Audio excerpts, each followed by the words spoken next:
Bismillah. Sebelum kita ke waktu asar ya, ini sedikit motivasi Al-Quran. Alhamdulillah, tadi kita sudah baca dari satu halaman terakhir ya, dari surah Al-Baqarah. Semoga tentunya menjadi ilmu buat kita dan juga tentu mendapatkan rahmat ya gitu. Karena tentunya ada 4 kenikmatan ya yang akan didapatkan oleh orang yang selalu bermajelis Al-Quran. Di antaranya adalah nazalat alaihimus sakinah ya gitu. Yaitu dapat ketenangan ya gitu. Wagosiyat humur rahmah dan juga dapat rahmat ya kasih sayang Allah. Hafat humur malaikah dan juga naungan sayap para malaikat. Wa zakarallahu fiman indah dan juga nama-nama mereka akan disebut ya kepada para penghuni langit ya gitu. Nah itu 4 manfaat ya di dalam sebuah hadis yang didapatkan oleh para yang menghadiri ya, yang menghadiri majelis Al-Quran gitu. Tentunya hal ini terus memotivasi kita ya gitu. Tentunya dari sekian lembaga termasuk tentunya alhamdulillah dari klinik Mutiara Cikutra ini bisa mengadakan juga pembelajaran tahsin ya gitu bersama asatidz KP Tarki. Baik, yang saya akan tampilkan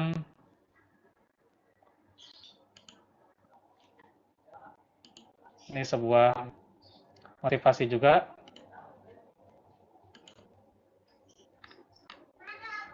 tentang pada hati ya atau tawadu bersama Al-Quran ya. Bismillah.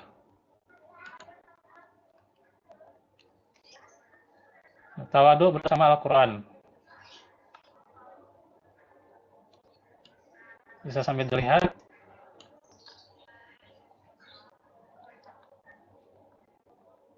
Nah, seorang yang bertauhid harus memiliki sifat tawadu. Karena merupakan ciri khas orang yang bertauhid, yakni bersifat tawadu. Perintah Allah dalam surah Asy-Syu'ara ayat 215, waqfid janahaka limanit taba'aka minal mu'minin. Dan bersikap rendah hatilah kamu terhadap orang-orang yang beriman yang mengikutimu. Ini perintah tentunya kepada para nabi ya. Karena dalam surah Asy-Syu'ara itu disebutkan ya bagaimana dakwaannya para nabi ya. Fattaqullaha wa atii'un ya gitu. Maka tentunya diperintahkan kepada mereka supaya rendah hati ya gitu. Karena tentunya yang namanya manusia dengan perilaku yang berbeda-beda,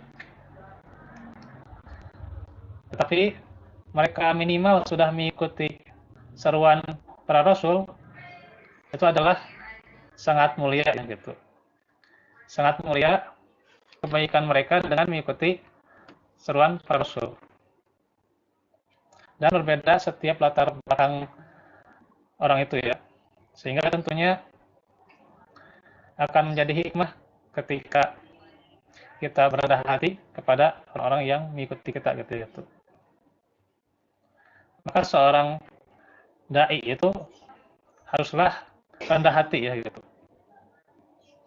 Dan tidak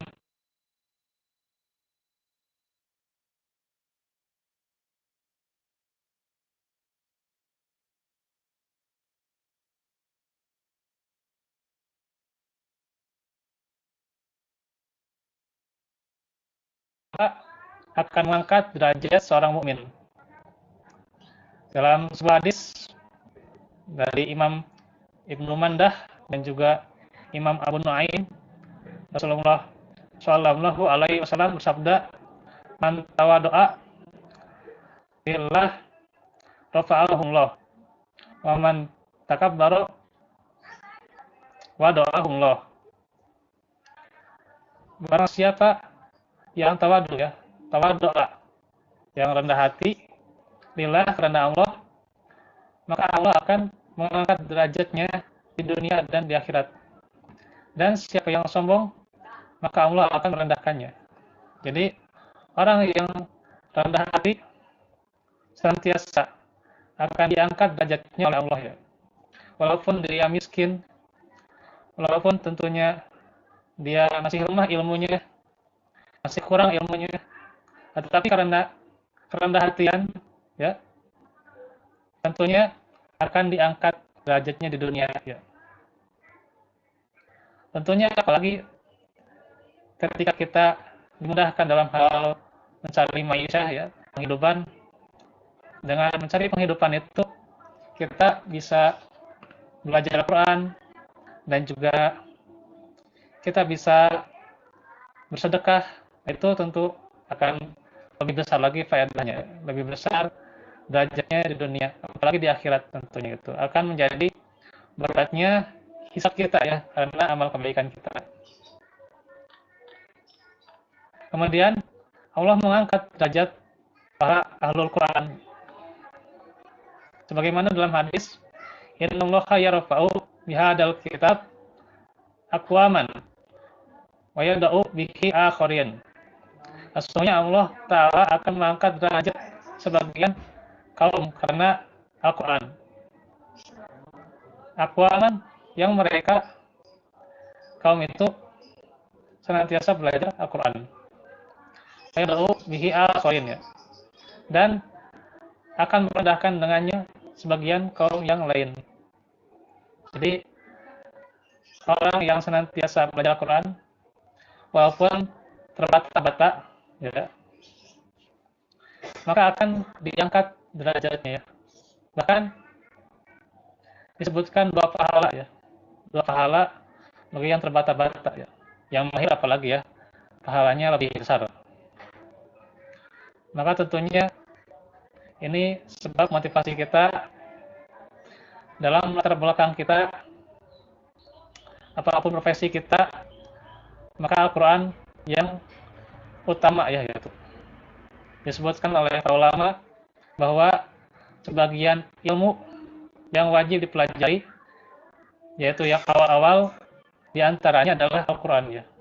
Jadi belajar tahsin Al-Quran itu sangat utama ya, wajib bagi seorang mukmin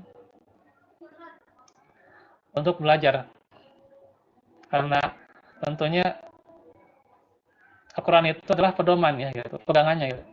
Al-Quran itu petunjuk hidupnya gitu ya. Kalau Bapak Ibu tentunya beli HP gitu ya, HP yang masih grace mungkin ya gitu, karena kalau HP second gitu ya mungkin nggak ada buku petunjuknya ya. Tapi kalau HP yang grace pasti ada buku petunjuknya gitu ya gitu. Begitu juga misalnya kendaraan atau apapun misal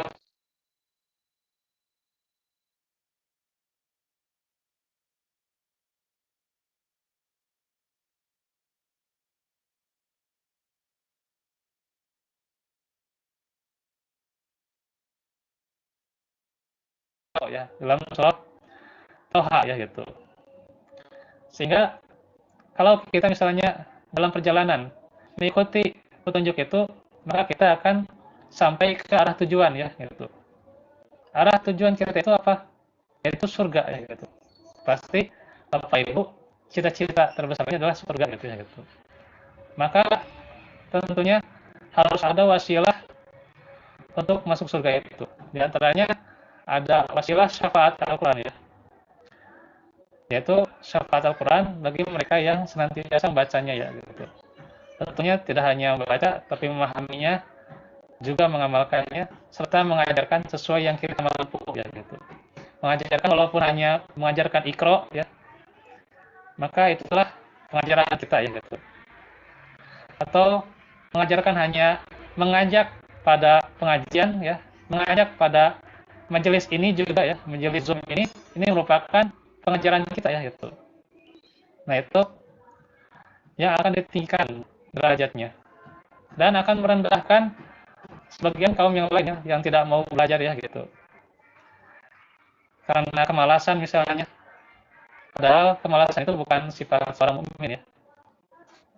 Kemudian juga bisa jadi dia prioritas hubbu dunianya lebih gitu ya dibandingkan hubbul akhirah ya gitu.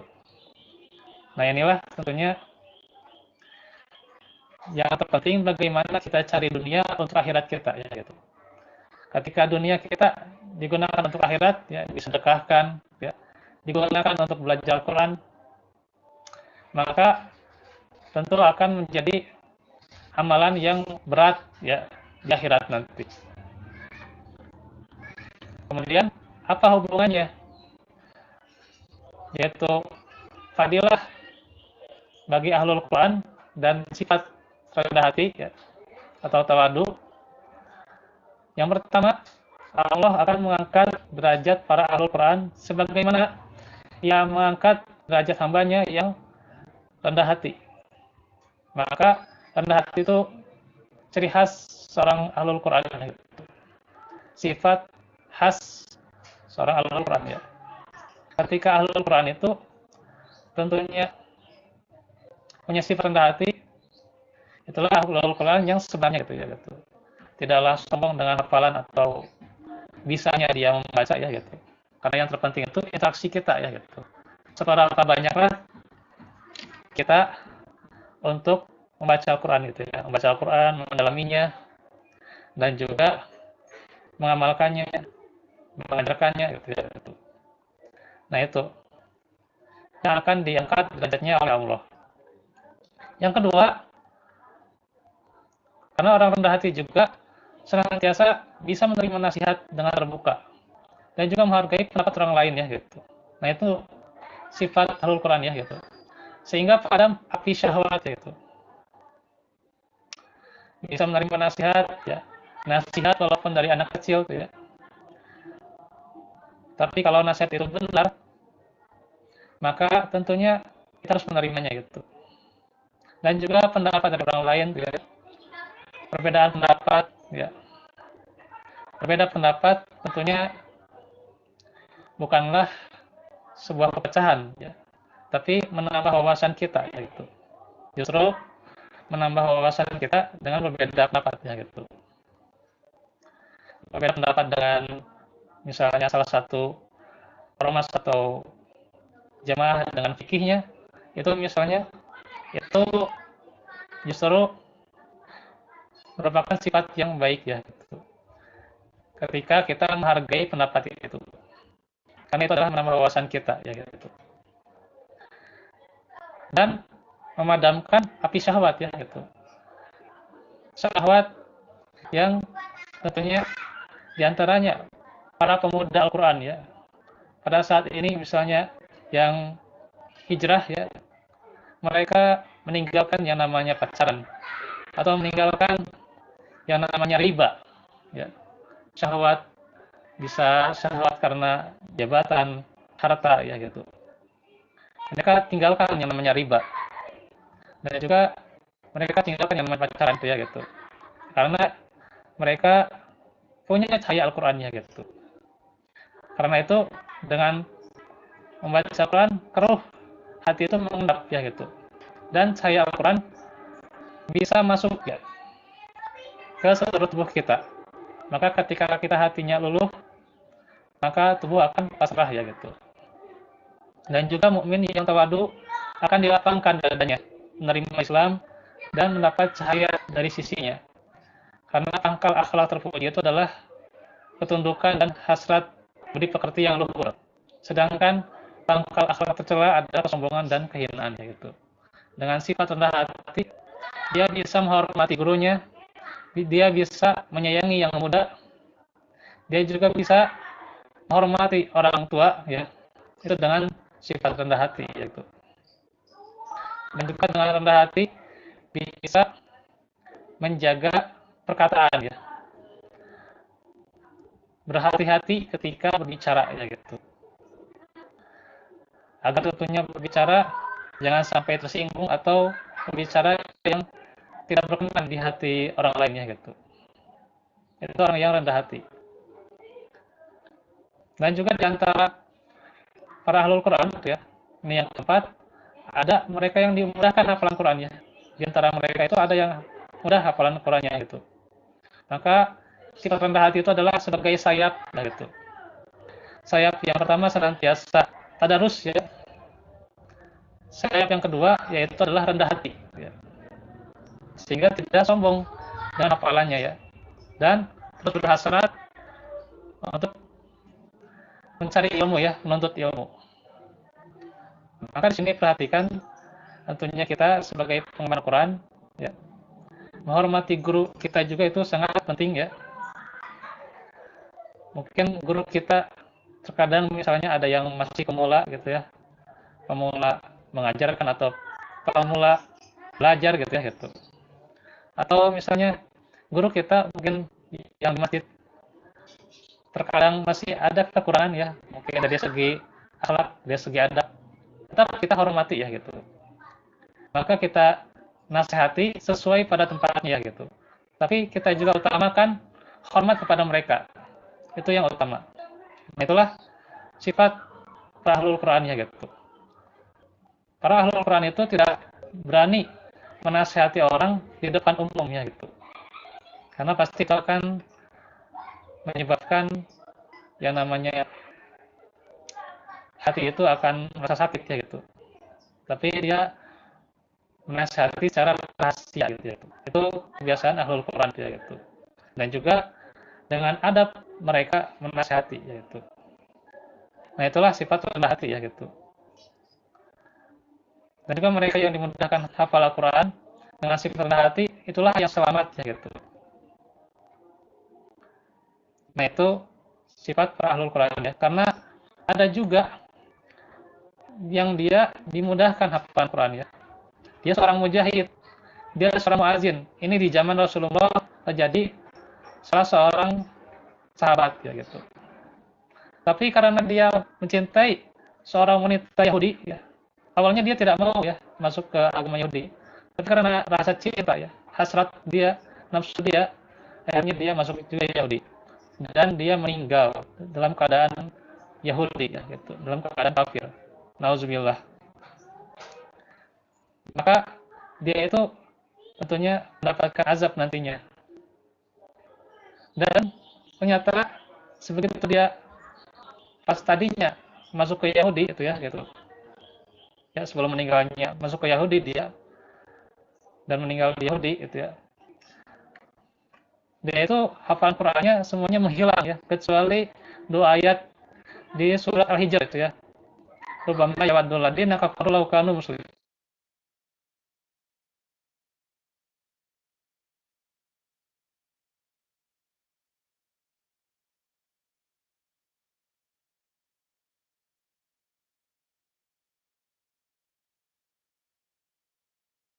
Janji bagi mereka yaitu orang yang rendah hati bersama Al-Qur'an adalah darul akhirah ya.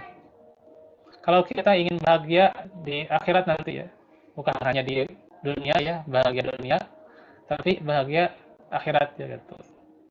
Walaupun tentunya jarang ya orang yang bahagia dunia akhirat ya. Ada yang orang itu sedih di dunia tapi bahagia di akhirat ya gitu. Walaupun itu yang minimal ya gitu. Tapi tentunya lebih besar lagi ketika kita meraih bahagia dunia ya. Bahagia dunia itu kita manfaatkan untuk beramal solih gitu. Dan nantinya mendapatkan kebahagiaan di akhirat pula gitu ya gitu. Maka janji mereka adalah senantiasa teguh dan Allah akan membalas janji mereka dengan pahala di akhirat nanti ya.